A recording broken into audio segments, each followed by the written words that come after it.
Welcome to Cardboard Conjecture. We're a podcast about board games where we have opinions and conclusions formed on the basis of incomplete information.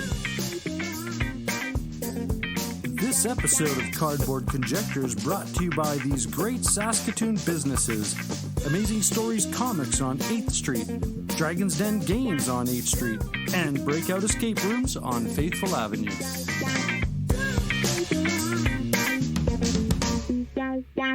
Hey there, how's it going, eh? This is What You've Been Playing Wednesday, and this is a special weekly episode that we put on so us content creators can talk about the games we've been playing recently. And we would like to announce that we have a new cast member, Meeple and the Moose. And on this episode are Board on the Air, Board and Game with Andrew B., Meeple and the Moose, Of Dice and Men, the Tabletop Bellhop, the Meeple Dungeon, the Bridge City Board Gamers Community, and Cardboard Conjecture. And as always, please take the time to check out the show notes of the What You've Been Playing Wednesday cast, and enjoy!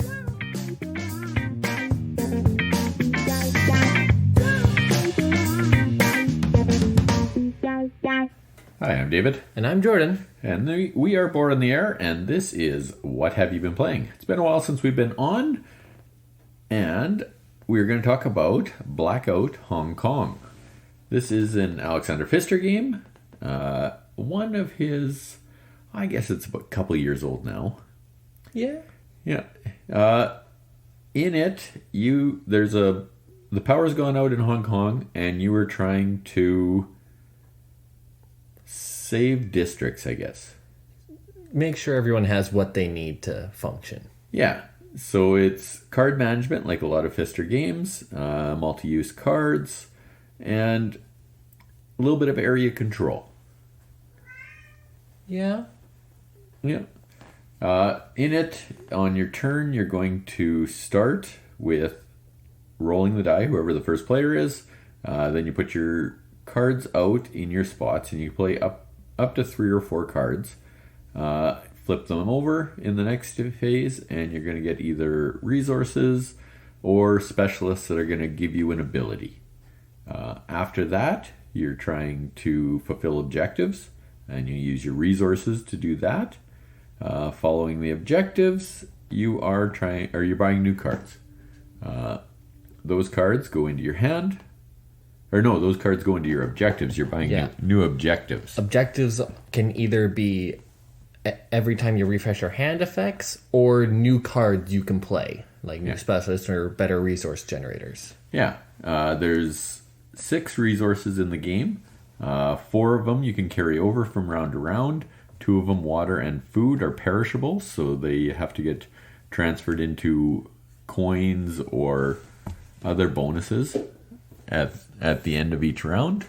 You're going to play for as long as the deck of objectives is full. Yeah. Yeah. I thought this was a very solid game. This is the first time we had played it. Lots of Pfister DNA in it. Yeah, it's very much point salad-y, I would say. Because we all sort of did different things, but we were all pretty close by the end. Yeah, you got points for a few different things, bringing your people out of the hospital, for the value on your cards, surrounding districts that you're exploring, getting different little exploration things from districts. The exploration tokens was set collection. There were 7 of those. The bigger the district you encircled, and you had to have 1 on each point, got you more points as well. And money. Yeah. Yeah. So, as I say, lots of Pfister in this game. I wouldn't rank it up with his classics like the Great Western Trail or Maracaibo or really Mombasa or Boone Lake. But it was still a very good game. And the action selection was neat, and it was nice that everyone could be doing the same thing at the same time. It wasn't you go, then you go, then you go, then I go. Yeah, there was only 2 phases of the game of the round, and there were 7 phases in total where you had to wait for everybody to play. Everywhere else, you're pretty much doing it at the same time. Those cards you're putting down at the beginning of the round are stacking up, and a lot of objectives, or a few objectives, needed certain colors in there.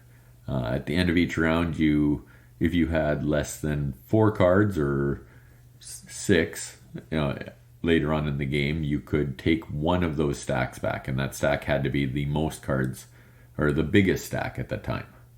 But you also got to activate all your checkmark abilities. Yeah, it was neat because as you fulfill objectives, some of them give you checkmark abilities. As you encircle districts, you can put houses out that give you checkmark abilities, and these are just, you're allowed to do these anytime you're doing your hand refresh. Which is basically turning resources you have into other things, like points or other resources. Yeah, for the most part, the checkmarks either swapped resources or... I gained a lot of points from my checkmark abilities, and it was really the one thing that kept me in that game, I thought. Yeah, but then you started struggling with your resources. Yeah, I didn't have a lot of cards that gave me resources. I went for a lot of the checkmark abilities, which you need resources to get your objectives. So I struggled in the mid game trying to recollect stuff because all my cards were out.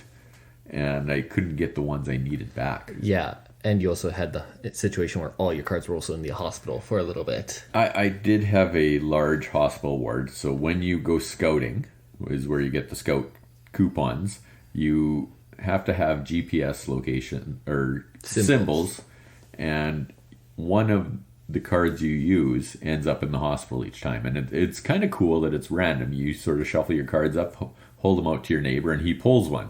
Could be good, could be bad. Mm-hmm. So there's a lot of interesting stuff going on in the game, and I thought he pulled it together very well. The theme is non-existent. No. I think Great Western Trail and Maracaibo had more theme, and neither of those had great theme. Yeah. Yeah, like I love his games for the mechanics. I don't care about the theme. I've never cared about theme, so it doesn't bother me. True. Okay, and that is Blackout Hong Kong. I'm David. And I'm Jordan. And we will talk to you next week.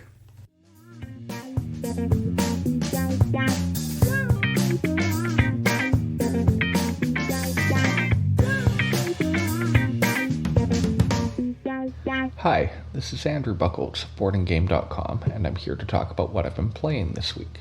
This weekend, I went to the Southern Board Game Festival, a 2-day convention in Lafayette, Louisiana, and I got in a whole lot of good games there. I was there to help with setup on Friday night and also got in some games then. The first one was Seven Wonders Architects. I'd played Seven Wonders Architects online on Board Game Arena before, but it was cool to play it in person, and the storage solutions they have make it very intuitive on the table. I love regular Seven Wonders, and I don't know that I would choose Architects over that, but Architects does have some ease of teaching going for it, especially with new people. Also on Friday, I played So Clover, which is an interesting word-guessing party game, and I played Walking in Burano and Best Treehouse Ever. Those two are a notable combination because they both involve some color restrictions in how you build your particular tableau. I really like Best Treehouse Ever. It's been one of my favorite games for a few years, and I thought Walking in Burano was a cool and interesting game with some new takes on that sort of concept. On Saturday, I started with a couple of games of Circle the Wagons, which remains one of my favorite button shy games. It's a great 2-player drafting game that plays really quickly. I then played another 2-player game of Watergate, which I think is just an excellent 2-player tug-of-war game with some great historical theme about the Nixon presidency and the Washington Post's attempt to expose the Watergate scandal. After that, I played Century: A New World. This was one in the Century series I hadn't tried before, and it had some interesting takes on the basic Century concept of converting resources into other resources and buying cards, with some worker placement and some different bonuses that you can get. It's at the more complicated end of the spectrum compared to base Century Spice Road, but I liked it quite a lot. Saturday also saw me help teach Lost Runes of Arnak to a couple of new people, and that was cool. I've played Arnak quite a bit online, but it was neat to see how it works on the table, and also to see how quickly a couple of new people picked it up. One of the highlights of the convention for me was playing Captains of the Gulf with designer Jason Dinger and a couple of other people. Jason did a really good job of designing this game about seafood fishing. It's very thematic, and he had some great stories about where the different elements came from and how it changed mechanically from his initial design to its publication. I think that Captains of the Gulf is a great, heavier Euro game with a lot of opportunities for different paths to victory and customization of your boats, and I highly recommend checking it out if you're able to find a copy. Saturday also saw me play Architects of the West Kingdom and Libertalia Winds of Galecrest. I thought the new Libertalia was interesting. I like some of the cards that they've added for this reprint, but there are some challenges with it, particularly in figuring out what the different loot tokens do if you're not already familiar with the game. On Sunday, I started off with a game of Pret-a-Porter, which is quite a heavy Euro about the fashion industry, and I think the theme works really well here. It's neat to see a different theme for a game of this kind, and it makes sense in how you're able to upgrade what you're doing with buildings, with contracts, and with different employees. The fashion show competition is also interesting, and it makes for some fun moments, especially when somebody takes a category that you had been planning on. After that, I got to teach Ladder 29, which I think remains an excellent card-shedding game. I always like playing some quick card games at conventions, and I think Ladder 29 is a great one in that category. A nice thing about it, too, is that it's possible for somebody to leave partway through without really affecting the game too much. Sunday also saw me teach viticulture to a few new people, and that was great. I really enjoy viticulture, and it was cool to get to bring a few more people into that game and see how much they enjoyed it. I wrapped up the convention with Harvest Dice and then Bad Company. Harvest Dice is a cool roll and write. It's got some interesting things going on for it, particularly in how the different vegetables score. Bad Company is a game where the active player rolls dice and gets a good thing, and the other people get slightly lessened versions, usually, but like Machikoro or Space Base. But it's got some interesting twists. First with the heist theme, which also involves moving on board to stay ahead of a police car, and then also in how the dice get divided up each turn. The active player divides them, and then the other people have to take one set or the other, while the active player gets both. So it was cool to try that out. Overall, I had a great weekend at the Southern Board Gaming Festival, and I highly recommend it to anyone who happens to be in the area when they have the next one. I'll certainly be going, and I hope to see you there. Again, this is Andrew Bucholtz from BoardandGamedotcom. You can find me on Twitter at Andrew Bucholtz. Thanks for listening.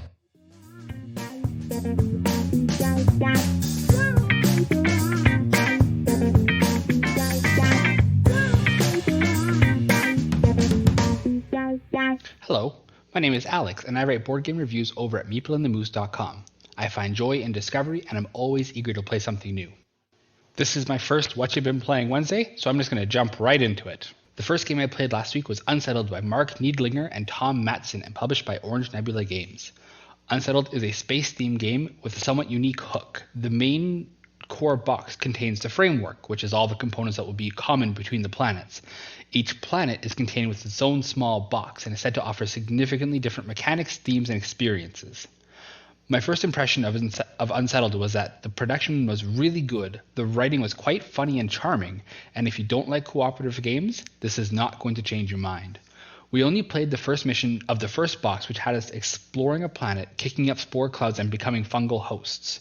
With some careful cooperation, we managed to escape the planet on the very last turn. I'd like to return to Unsettled, if only to see how different the planets can be. There is no hidden information or anything to prevent other players from chiming in on each other's turns, making this a truly cooperative experience. If you or your group struggles with a quarterback player, or if you don't like others offering suggestions on what to do on your turn, Unsettled is not going to change your mind. The next game I would like to talk about is Tiny Towns by Peter McPherson. Over the weekend, my wife and I went to the local board game cafe, and I had previously told her how much I enjoyed this game, and she was eager to see what I was so keen about. In Tiny Towns, players are building a town by drafting resources. Each turn, the active player or master builder will declare a resource type. They and everyone else will receive 1 cube of that resource. Everyone must place that cube on their own board, and if they complete a building by matching the pattern on the cards in the center of the table, they can remove the cubes and place 1 building token in one of the newly cleared spots. What I like about Tiny Towns is the spatial relation aspect. Cubes need to be placed in a specific shape and pattern in order to build a building. I also enjoy that there aren't large gaps of time in between player turns. I enjoy games with simultaneous actions. I also enjoy how your player board can feel crowded in one moment, then with the perfect placement, suddenly 4 cubes are removed and a tavern plops down, leaving your board relatively clear and ready for your next construction project. My wife, on the other hand, did not have the best experience. She was not a fan of the direct interaction, how she was compelled to take the cubes that I wanted, even if she didn't want or couldn't use them. My tavern-heavy strategy laden her land with excess clay, and she was forced to pivot in a way that she did not find enjoyable. Tiny Towns may not be for everyone, but I would gladly play it at any opportunity. The second game my wife and I played at the Board Game Cafe was Canvas by Jeff Chin and Andrew Nerger. We knew very little going into this game other than it looked good on the shelf. Canvas features a deck of plastic transparent cards. The gameplay tasks players with collecting these cards and combining 3 of them to create a painting with various tags along the bottom in hopes to receive the most awards and win the game.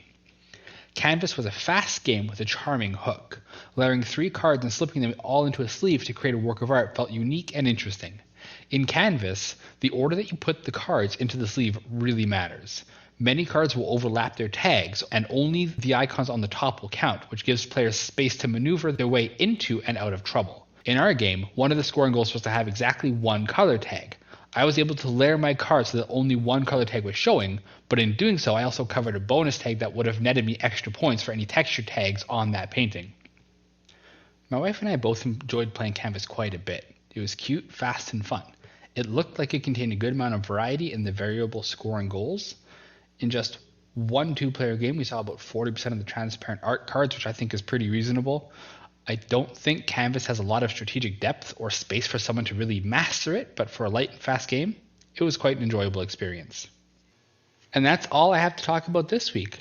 I want to thank Norm for inviting me to speak on this What You've Been Playing Wednesdays. Again, my name is Alex McKenzie. I write board game reviews over at meepleandthemoose.com. You can catch me on Twitter at MooseMeeple, and I hope everyone has themselves a great week.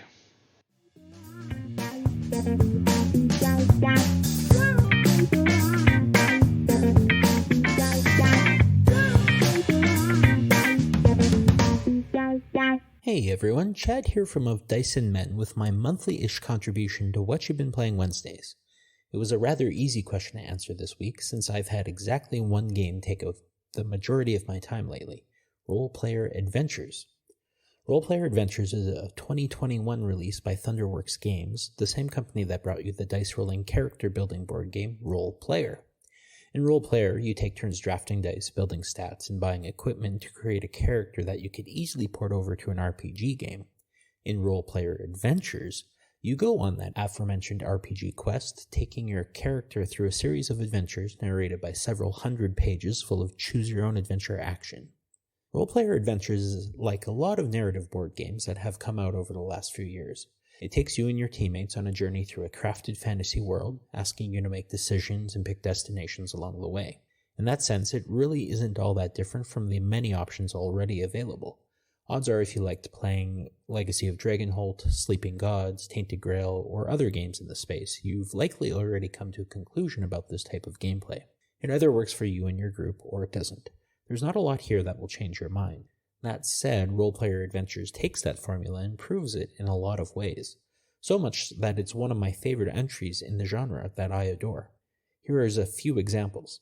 Role-player adventures, just like Legacy of Dragonholt, has players record major decision points as they're made by the players for future reference. Choosing to help an injured gnome in Chapter 1 may pay forward rewards in Chapter 5, or conversely, ignoring their plight could come back to bite you in the future. This allows for some cool congruency between individual adventures and really gives the players a sense of engagement in the world that they're spending their time in. Role-player adventures improves upon this with titles, which are basically the same thing, but with an accompanying illustration and short paragraph, filling players in on the backstory. In Legacy of Dragonholt, you're often asked if the players checked off A5, not giving any sense of connection or cause and effect. In role-player adventures, you can quickly and easily recall what may have put you in your current situation, even if you're picking the game up after a few months off. On another note, a lot of these narrative adventure games rely on some sort of skill check to inject a sense of randomness and chance into the story. Sleeping Gods has players drawing from a fate deck with cards numbered 1 through 6 against the required total. There's a chance for mitigation, and if you heard my previous segment, I'd argue the management of that mitigation is basically the entire game. But other than that, it's a pretty straightforward push-your-leg type of mechanic, not too far off from an actual tabletop role-playing game. In role-player adventures, however, the checks, whether they're for combat or a simple skill test, are resolved through a dice puzzle. Staying true to its dice placement roots in role-player adventures have players spending attribute points to improve their odds, then using their equipment cards to modify dice after they've been randomly drawn and rolled, to attempt to solve a puzzle unique to the skill or enemy that they're fighting. While the process for every check is the same, modifiers such as Cornered or Nightmare can add small wrinkles to the task, making each test unique. I found this formula to work quite well, moving the skill checks from a simplistic roll-and-sum mechanic that most of these style of games have to a much more interesting and interactive minigame. Players have to work together, combining the abilities of their equipment, traits, and skills, which encourage a collaborative experience. It's true that these checks take significantly longer than their predecessors, but at the same time it's an enjoyable part of the gameplay, so I found I didn't mind. Item use is another well-done aspect of role-player adventures. Each adventure you're usually given, or can find, a number of items. In most narrative games, this is reduced to having a game ability, usually to manipulate your odds in a future skill check, and maybe can serve as a prompt for a future book passage. As an example, if you have the Sphere of Selene, go to entry 1056. Role-player Adventures has a different take on items, which is more in line with how the game Cantaloupe handles them. Items can be used at any location and combined with other items. This often leads to hilarious results, where the story author is filling in a little blurb of text describing how you, attempting to hammer a pencil with a rock, got you some strange look from the town guards, and perhaps a small penalty or a boon. While this doesn't really add a lot mechanically, it does give players a much better sense of exploration. It prompts players to try anything they think might work, and at times you can be genuinely surprised receiving a powerful item you might not otherwise have come across, or uncovering a secret room that in a normal playthrough you wouldn't have seen. Last, and suitably least, Role-Player Adventures does a great job of handling the epilogue of each adventure. In most of these narrative games, you come to one of a handful of conclusions, and proceed to the next adventure. Role-Player Adventures leans on the aforementioned titles to give conclusion to each minor aspect of the story that the players come across. If you ran into that injured gnome and chose to help him, you might get to read a small wrap-up paragraph describing how the gnome gave you a gift on your way out of town. The end of each adventure usually has a dozen or so little paragraphs pertaining to the actions that players may or may not have taken throughout the play, and really makes the game feel unique and personalized as you wrap up the chapter. Role-Player Adventures has a lot of cool things going on for it, in addition to these improvements to the narrative formula.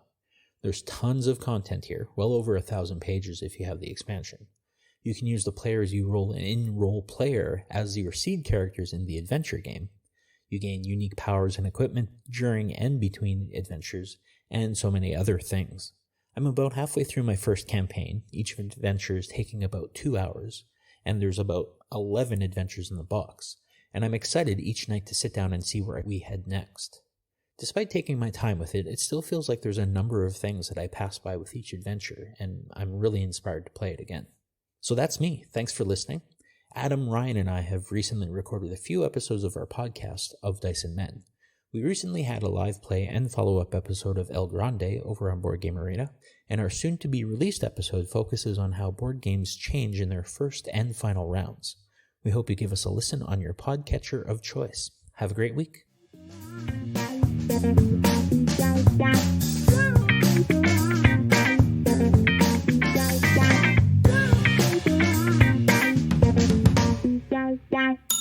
Hello and welcome to the Tabletop Bellhop segment of What You've Been Playing Wednesday.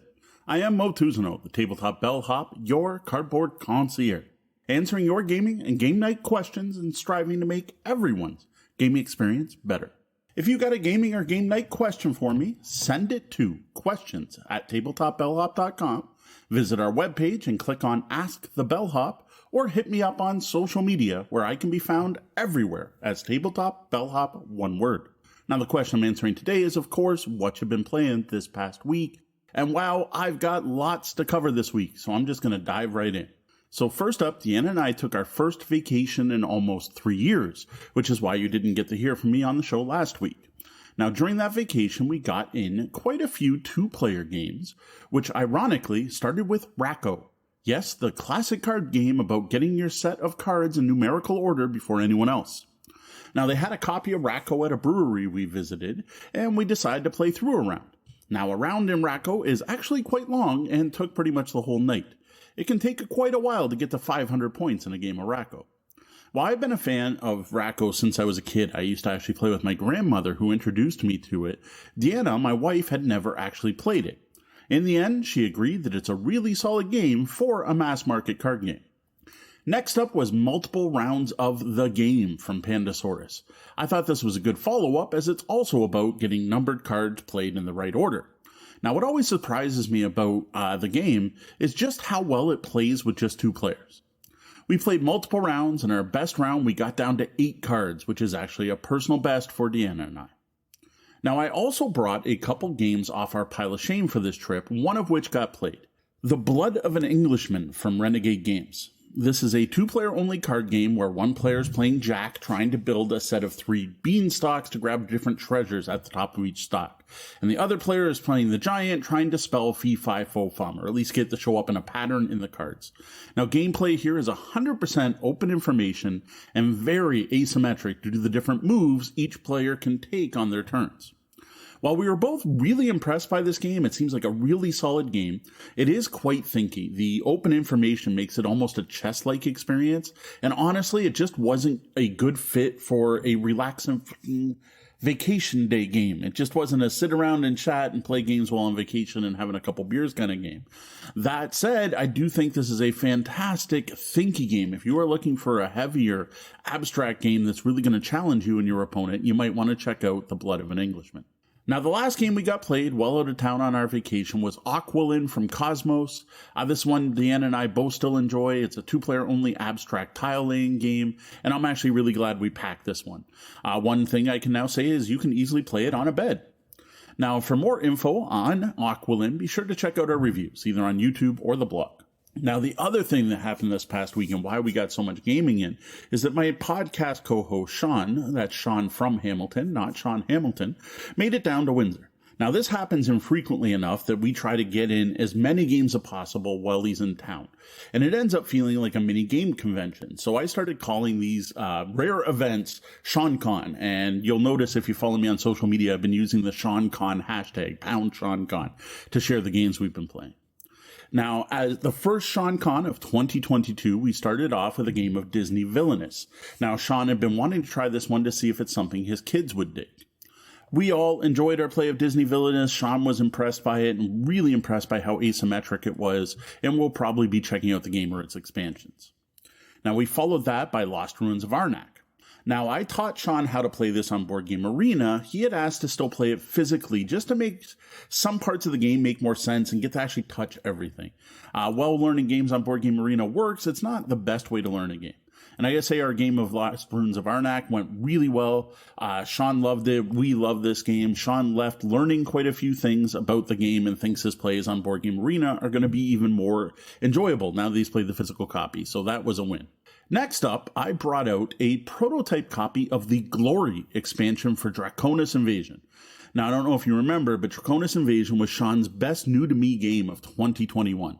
So we were both looking forward to trying out this small box expansion.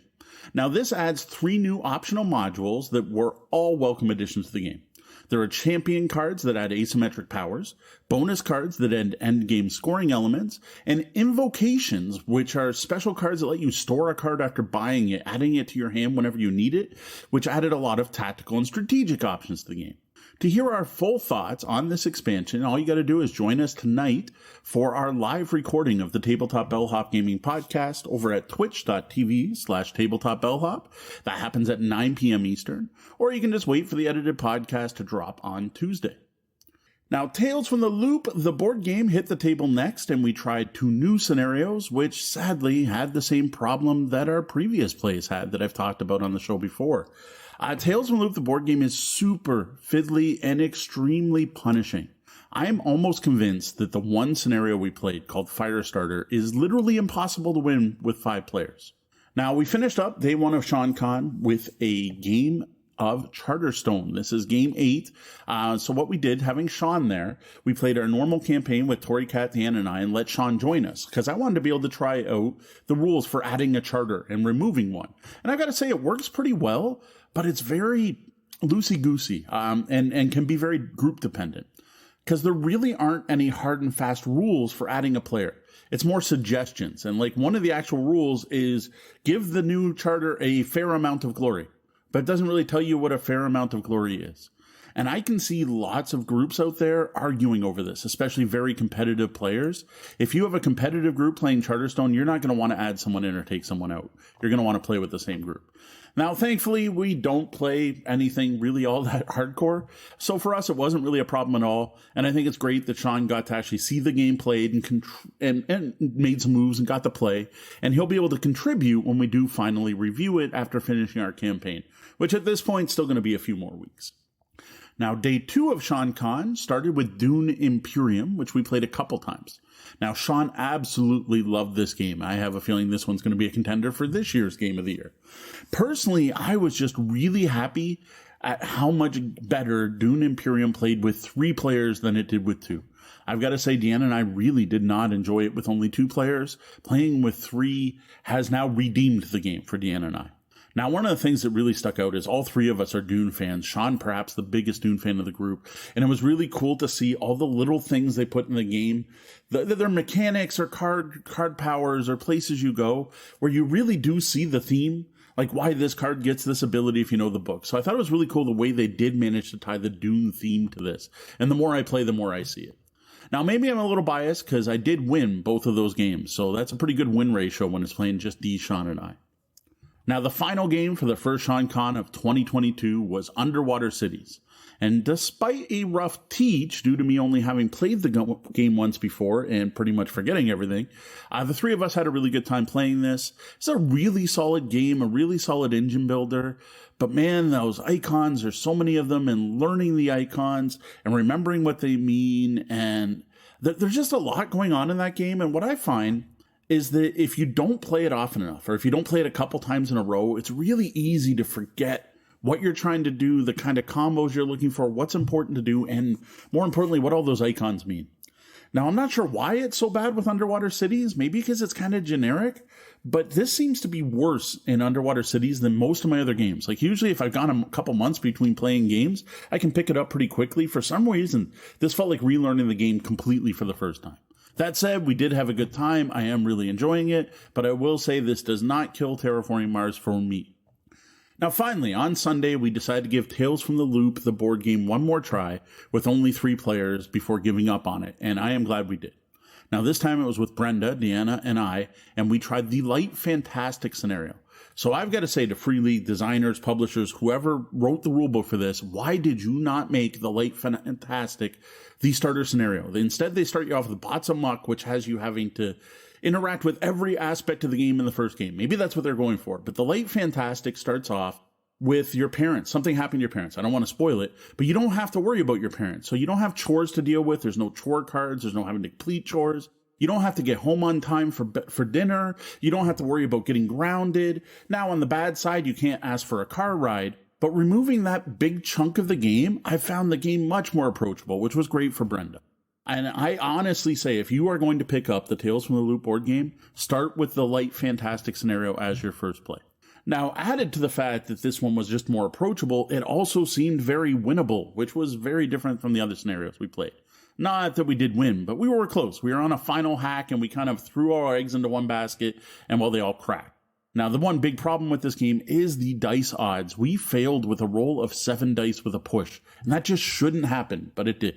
So overall, though, besides finding a much more approachable scenario to introduce this game to new players, we did learn how much easier it is with 3 kids. The big thing with 3 kids is you're not bumping rumors off all the time and gaining enigma because of this. Like, we were literally at the point of writing this game off. We're done. I'm pretty sure Sean, after playing, is like, done. I don't need to play that ever again. We were getting close. I wanted to give it a try with 3, and I'm glad I did because that has redeemed the game. And instead of publishing our review this week, I'm actually going to hold off for a couple weeks to try it out again with the lower player counts. That may be the secret to enjoying this game. Well, I've been here for a while. That's a lot of games. That was a very game-filled week for me and a much-deserved vacation. That was also much needed. Thank you for listening. Now, before I go, a reminder, visit tabletopbellhop.com. Join us on Wednesdays on Twitch at 9 p.m. Eastern, where we record our next podcast episode, which you can find on your podcatcher of choice under the Tabletop Bellhop Gaming Podcast. I also invite you to join us 1 p.m. Sundays on YouTube for Sunday Brunch with the Bellhop. For the Tabletop Bellhop Gaming Podcast, I am Moe T, the Tabletop Bellhop.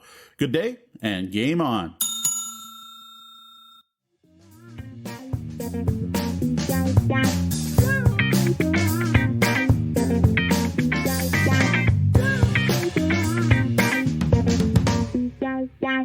Hello everybody, it's Rob and Anna Marie from the Meeple Dungeon. Hello. We are back here again recording for the What You Been Playing Wednesdays podcast, and today we have 2 games to talk about. What's that first game we're going to talk about today, Rob? The first game we're going to talk about is Klask from Meeple. Yeah, Klask from Meeple. This is, it's not technically a board game, not technically not a board game. It's closer to table hockey. Yeah. So if you noticed, we switched things up a little bit today, purely because Rob doesn't have the best of voices still. So we're going to try and give his vocal cords a bit of a rest. So you have to... Yeah, 2 weekends in a row, we had our boys playing hockey, and I was yelling and cheering. So was I, but I didn't get affected as much as you. No. So we got, we'll see how it goes. We brought home the gold, though. We did. Woo-woo. It was such a good group of kids, good coaches. It was so awesome to see them win that. So Klask, this game, our youngest got this for either his birthday or Christmas. Yeah, they're around the same his time. 7th birthday this past December. Yeah, and what a fun game. Yep. So it's basically, it's all magnetic. So you've got this board, it's kind of like a table. It's a little mini table, and it's got, each player has a little magnetic stick that they hold underneath the table, and it magnets to connects to a stick like on the top. Yeah. Yes. Pawn, thanks. And in the middle, you've got 3 little white magnets, and on either end, you've got an indented circle. Yep. So, and then there's a yellow ball that you've got, which is not magnetic. And then each corner is also hollowed out. So there's kind of 4 no-go zones and then a goal zone, I believe. I don't know about the corners, but Aren't they? no, I don't think so. Oh. I don't think they're hollowed out. But you've got there are 4 different ways you can score in the game, and I think it goes to 6. So the first person to get 6 wins. And you've got, so basically the first way that you can get a point is if the ball, like the little yellow ball, if it ends up in your opponent's indented circle. So kind of like their goal, their net that they're, trying to save. That's a point for you. If your opponent gets, remember I said at the beginning there are those 3 white magnets along the middle. If your opponent gets 2 or 3 of those white magnets attached to their pawn, because their pawn is magnetic, then you get a point. If your pawn basically comes off, the top part comes off into your indented circle, like your goal at the end. The other player gets a point. Yep. And if they lose control of their pawn, so if they're going too fast and it just flips off and you can't get it back on right away, that's another point. So there's 4 different ways you can get points. Yeah, and I think it's the first to 7 wins. I think it's 6. 6? Okay. I think it's 6, yeah. And there's a little poker chip looking thing that's indented in the side where you add up your score. Yeah. And this game is so much fun. We played it together. We've played it with our kids. We bring it to the brewery. Yeah. And play down there. And it's funny because you would think like, oh, this is okay. This is, no problem. You lose control of your pawn pretty quickly. Because it feels like it should be connected, right? Like your handle and your pawn on top of the table, but then they're magnetic. So you'll go a little too aggressive and it'll come off and fall over, or you'll go into your own little goal zone. And that happens all the time. Or give your opponent a point, and because the whole time you're basically taking that little yellow ball and you're knocking that back and forth like air hockey. Yep. Trying to get it into your opponent's indented circle at the end. You have to be careful of all the obstacles on the table. Right. Yeah. You forget half the time. Like, all of a sudden you hear this little click and you're like, oh, I've got a white magnet on my pawn now. Yeah, now you got to steer clear of that whole area of the table. Yeah, but you can also, as strategy, you can have you can try to hit the yellow ball into the white magnet and shoot that closer to your opponent.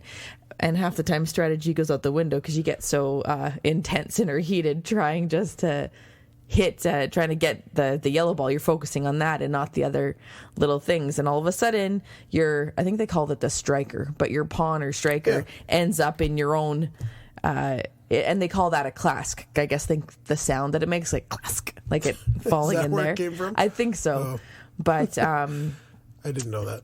Yeah, it's just a fun, easy to play game. It's quick, and half the time the little pieces the ball goes flying off the table because you're so intense with it.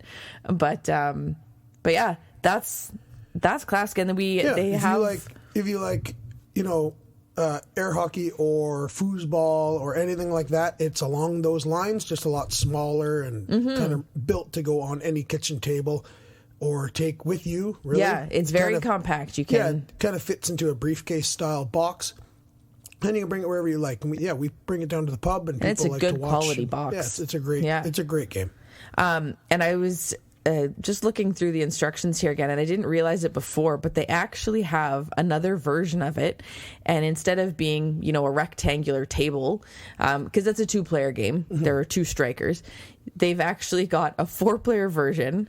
Yeah, it looks wild. Yeah. Yeah, on a circular board. Yeah. So they've got, everybody has their 4 different indented circles, and I think it's still the 3 magnets, but yeah, just more fun more players can join in. But I thought that was neat seeing that they had that, and it's just some the designer just goes by Meeple. He's from Denmark. Yep. He's a Danish designer, and just he's created it's a hugely popular game. There's like world championships of Clask and all sorts of stuff. It's fun. They've got pictures in here where people have played it. So people have sent in pictures of them playing in a sauna in Chicago Square on a frozen lake. They've actually got 2 people in a frozen lake playing Clask. So just pretty fun. It's a neat little movement they have, but it's a great game. I would recommend looking into it and trying to check it out. Really, really good. But the second game we were going to talk about... Yeah, the second game we were going to chat about is God Tier, and that comes from Steamforged Games. And we are not going to talk about it here. We're just going to mention it because we are currently playing that, and it's currently set up on the table right in front of us. And we are going to be reviewing that on our next episode of the Meeple Dungeon podcast, which will be coming out this week. So stay tuned for that. And I guess that's it for this week. So we'll see you next week. Cheers. See ya.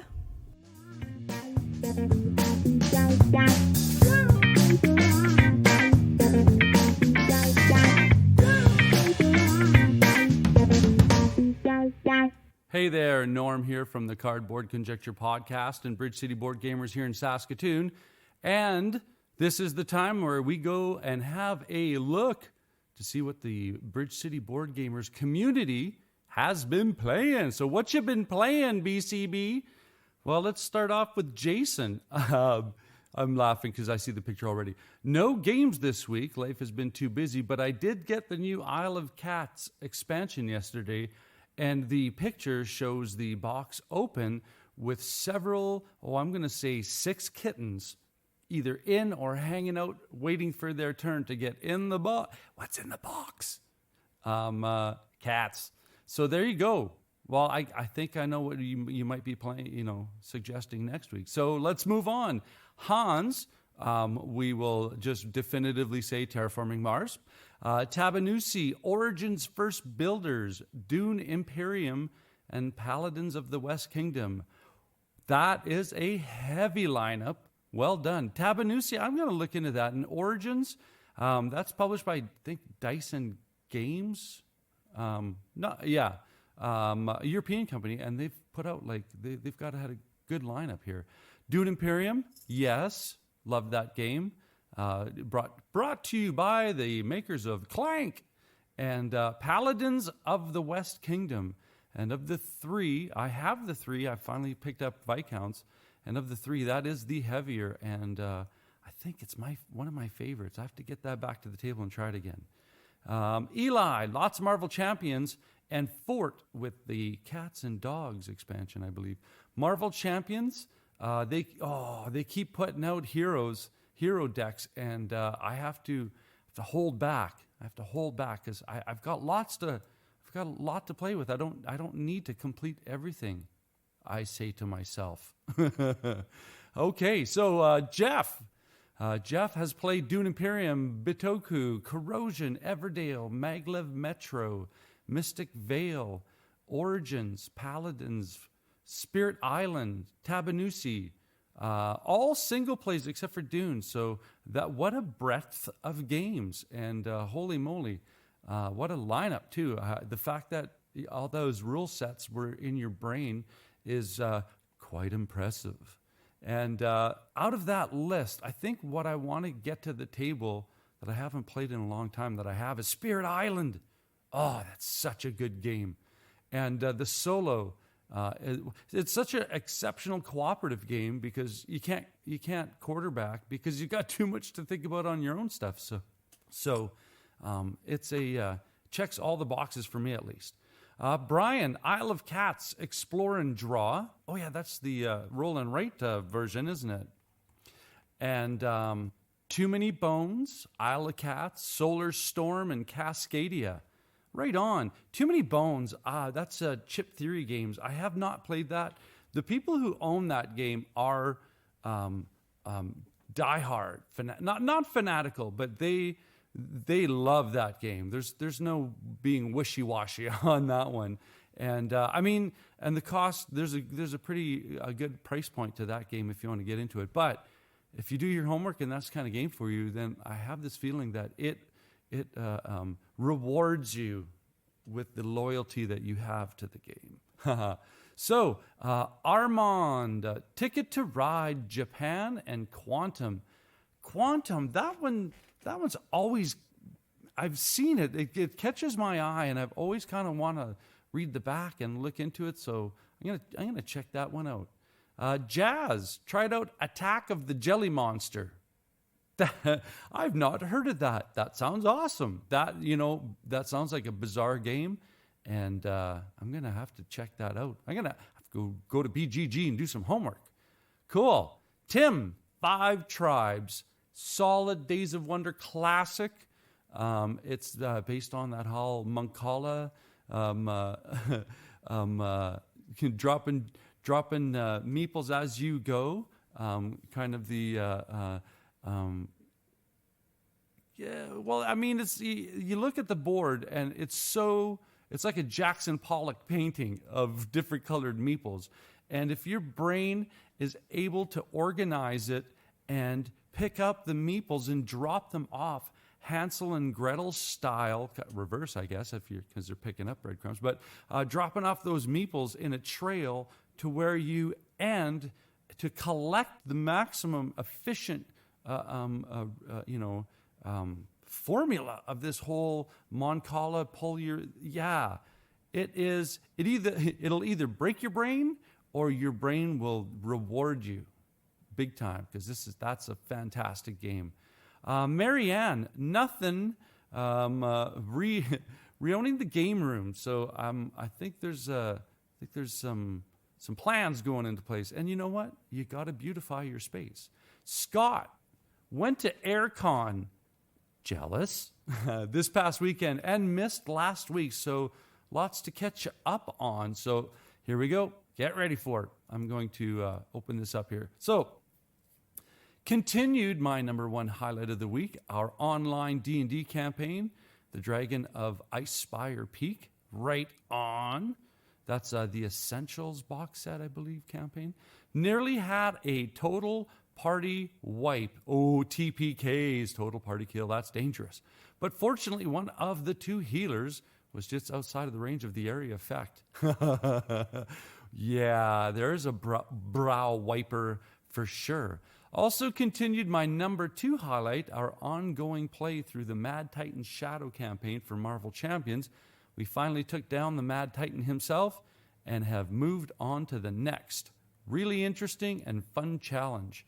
And then AirCon, a 3-day convention in Harrogate, UK.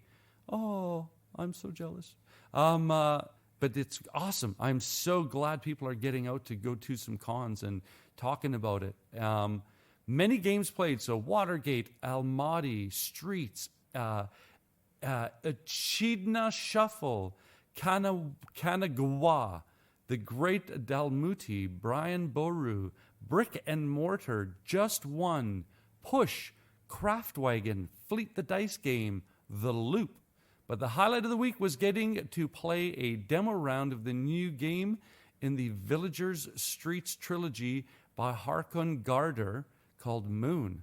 Also completed several async plays of Azul and Castles of Burgundy via BGA and played Fort. Such a fun little game. Oh, wow. I can't even begin to comment on what you've played. So the D&D, awesome. My regular campaign night is Thursdays, and then with the Board on the Air family, when we could fit it in between their cycle and their busy schedule. So yeah, love me some D&D. Marvel Champions, yeah. I mean, you can't go wrong if you like that kind of card game, right? And these are always, everything here is subjective, but I'm just trying to point out the really cool things. Watergate, probably one of the best introductions to the card-driven game systems that GMT has become synonymous for. Not synonymous, but have popularized and shown to be quite a legitimate gaming system. Yeah, out of that whole thing, I think I just want to point out Craftwagon. If you like rondelles, there's like about 5 or 6 rondelles here. Fleet the Dice Game, man. I had the opportunity to talk to Matt, and that Designer Series episode is going to come out this week. And we talked about that whole idea of cascading systems and how, just glorious it is. So yeah, the Loop. I've heard cool things about the Loop, and I want to give it a look for sure. Well, Bridge City Board Gamers community, that was well done indeed. My play. I'm just going to quickly talk about dexterity. Now, again, I've in my last review I talked about Crokinole and Tumbling Dice, which I want to talk about today. But Tumbling Dice probably climbing up there in regards to one of my favorite fun dexterity games. Now, Crokinole, Crokinole has its own mounting bracket on the wall, like it's a Roman shield of antiquity, right? So there's no surpassing that. So Tumbling Dice, though, Eagle Griffin Games. Take this idea of a waterfall shuffleboard idea, and each level that you drop is a multiplier. So in the first, let's say from the tee box to that first kind of little bit of fairway on the same level it's 0. If you can't get it past the sandbox, you don't get to score your dice. And what you're doing is you're flicking D6 dice, and that's the ingenious part, because as they land, it's so dynamic and it's so anxiety driven. But as you flick your dice, you're trying to get down out of the 0, drop to the 1, or go to the next one, which is a 2 times, or go to the next one, which is a 3 times. And these are all kind of rectangular spaces as you drop. But the last 4 times, the rectangular width that you have, kind of picture on the two extreme sides, you have smaller level 4s, but they're just little islands. And one dead in the middle is a little island. And at the end of these little islands are little posts. And on the 3rd level, there are little posts just before you fall off, not going onto these little islands. I hope I visually described that. But everybody takes their turn, one at a time. You have 4 or 5 dice without looking at the game box. When you flick your dice, you might land 6 times 3. Like you might land it on the 3 level, the times 3. So 6 times 3, that's an 18-point dice, unless someone hits it. They could hit it, bounce it, it could ricochet, it could roll to a 1, or it could go off the board, out of play. You basically go until there's no dice left, and you calculate your points. And this is one of those games where it's the best kind of family party game, because you can come in and come out of the game and not tragically upset the outcome, because the way you play it is dependent upon the circumstance. I mean, you can do one of those, we're going to play it at 200 points and we're going to count every point on the board. Or you can play it as rounds, where we evaluate the board, and whoever has the most points gets a point, right? Or gets a check mark, and the first to 3 check marks wins, right? Also, we've played it when we used to have Friday night games at Amazing Stories. We used to use that as our filler game until people showed up, and a lot more times than not, that little filler game turned into an hour and a half. The person on the bottom gets kicked out, and the person waiting gets into the competition pool. So, it is such a fantastic game. The rule set, it's one of these kind of, you show them. It's a visual. This is how you play. Okay, let's go. Right? That's about the learning curve on this game. There are so many different ways to interpret flicking that thing. My son does the little hockey stick with the finger flick. I mean, it's just a fun game. If you have not had the opportunity to play it, I would suggest give it a try. And if not, if your family loves these flicking type games and are very competitive, and here's the cool part. I'm always going to look at the teacher angle. It is the best way to work on math skills for your kids. Now, Sophie right now is in middle years, and I take this opportunity to show her how you can, in mathematically speaking, compute things in brackets and then add them. So it's this dice times 1, but you take that value and you plus the next stage and then plus. So she's learning formulas, which is awesome. Daniel, and I've mentioned before on the show, Daniel has Down syndrome. And so when we play games, I try to scaffold them for his connection, how he can plug into these games. And this game is great because instead of doing times the multiplier, we just add. So he can count the pips and then add. So he still does math skills, but we just change it a little bit. So if you need an educational excuse to pick up this game, I just gave it to you. There you go. Tumbling Dice by Eagle Griffin Games. Check it out. Absolutely. And we're at that point right now where I have to thank you so much for listening to what we have to say about the games every week. Thank you so much to the content creators who put together some stuff, and we put it all together for you to listen to and help you spend your money. Well, that being said, there's only one more thing to say. Keep your stick on the ice and take care out there, eh?